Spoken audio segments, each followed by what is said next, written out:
This is a quick little tutorial, choosing an image and then to a shape or cutting a part of it out. So to do it, you go to import bitmap up here and then you select your image.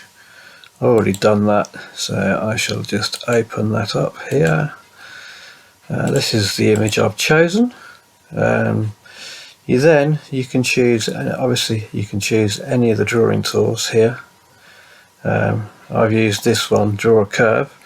I've already drawn my vector to save time, so you don't have to actually watch me draw a vector. So there's the vector I've drawn, which is actually around the shape of the boxes that I have here. So the next step is you're going to select your vector, then you're going to hold the shift button down and you're going to select your image. Then you come down to crop bitmap here, hit that, wait a few seconds for it to do its magic, and there you go. You have now cropped your image.